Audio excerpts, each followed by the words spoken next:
My shades don't go with my outfit, but who cares?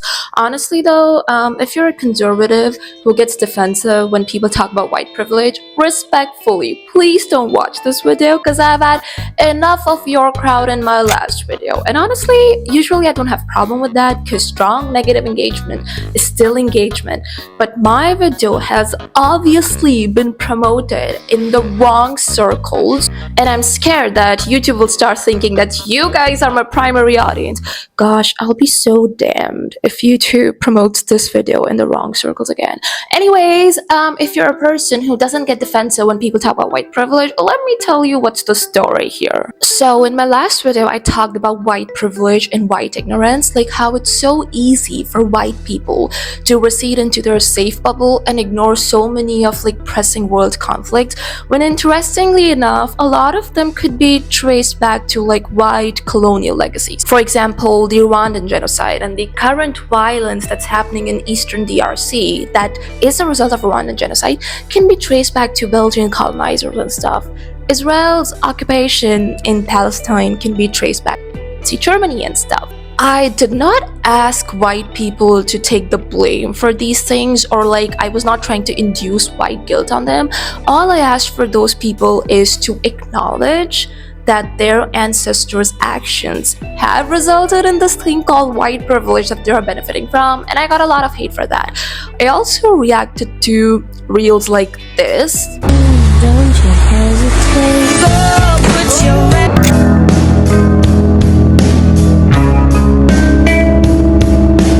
And again, I made a point that how this lack of awareness is a result of this privilege, because you are so far away situated from all these places, you're not being affected, that you just don't care. Honestly, I would love it if you, who's somebody that doesn't get defensive when people talk about white privilege, could check out that video and balance the hate a little, because my video has been reaching wrong parts of the internet, and yeah, I'm sad about that. Anyways, I decided to take a look at some of those hate comments and respond to those. Before I begin though, I'll say one thing. I feel like white folks confuse white privilege with being rich.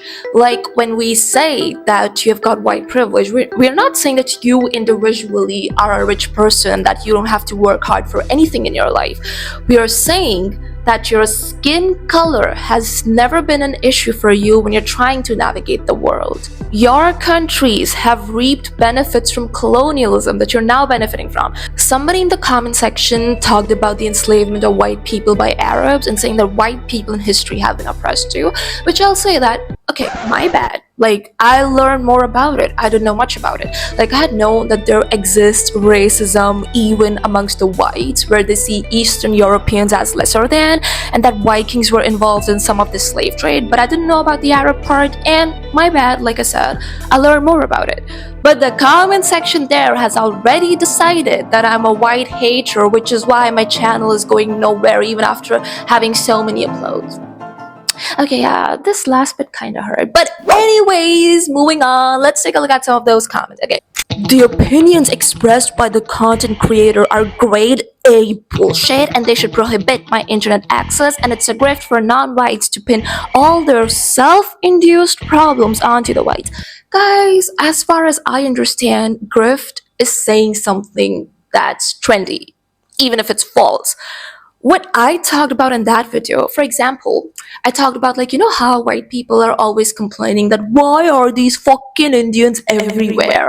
And as I'm from India, I think I can answer that. So the reason the Indian diaspora is the largest in the world is a result of colonialism. My ancestors were tricked by the British people. I'll not elaborate more because I want you to go watch that video. But the point is, what I talked about in that video was testified by history. Like, I didn't make that up.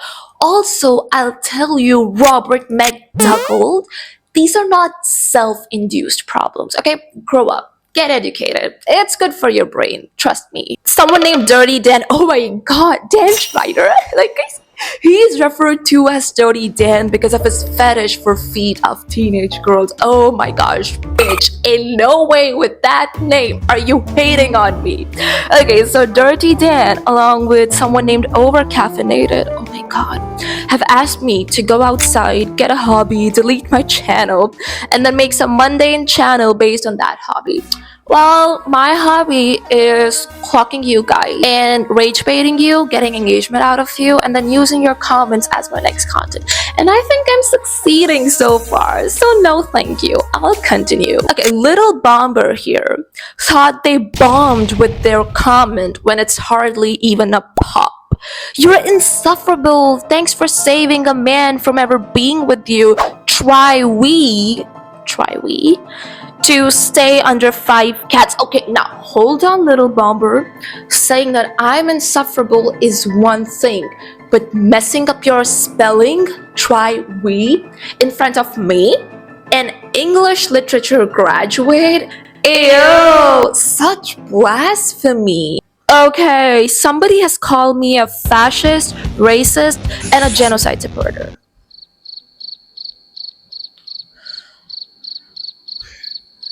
Okay, guys, part of the hate that I got from my last video was expecting everyone to care about these pressing world conflicts like Sudan, Congo, Palestine, and many other places. And if you watch my videos, I never suggest any grand steps that are not doable. I never suggest anyone to go work on the ground or be Mother Teresa. Like, all I ask is for people to not ignore these things, to have conversations and stuff. And I was hated for that. People were saying that, oh, you don't know what's going on in someone's life, and that sometimes people have to, block themselves from the world, and that you can't expect everyone to react as strongly as you do. Like, that's part of the hate that I got, and then somebody wrote all this bullshit about me. Make it make sense! Okay, now for the finale. Okay, somebody said, as a heritage American man, I can say that zero is the amount of thought I give to pressing world conflicts other than the one currently affecting my life. This doesn't make me a bad person, it just means that I was born with gonads that produce testosterone instead of estrogen.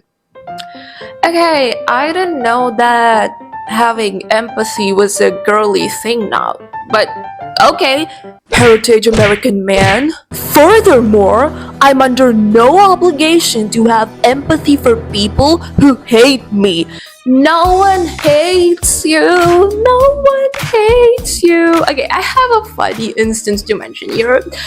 It's so funny because white people, when they come to India, like, they could be a random nobody in their own country, or they could be like a out on the loose and they just they escaped to my country, right?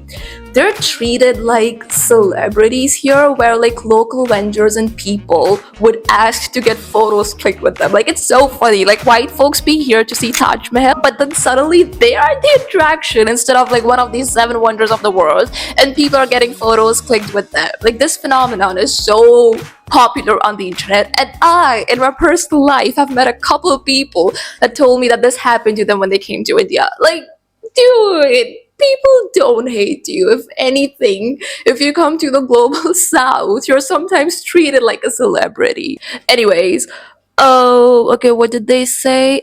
Stop thinking with your emotions. It only causes harm. Brother, my heritage American man brother. Dropping all these caps locks here and there make you seem very emotional, which isn't a wrong thing, but my heritage American man brother, I thought you don't like that kind of stuff. I've noticed that there's so much empathy in these white folks for other white folks, which is, I mean, yeah, like, that makes sense. Like, everybody has empathy for their people. But like, if a person of color commits a very minor misdemeanor, like, let's imagine somebody on the internet said that, oh, you white folks suck. There's like such a strong reaction, and like there's so much empathy for their fellow white people that, oh, now in this current day and age, it's white people who are being oppressed. But when these people are faced with our injustice, like literal enslavement and indentured servitude, global south being made constantly to think of their culture and their heritage as inferior, and their culture only ever gets appreciated when it gets endorsed by a white person. All of this is way worse than someone saying that, oh, you white people suck. But there's not even a fraction of that empathy or that strong sentiment granted towards us.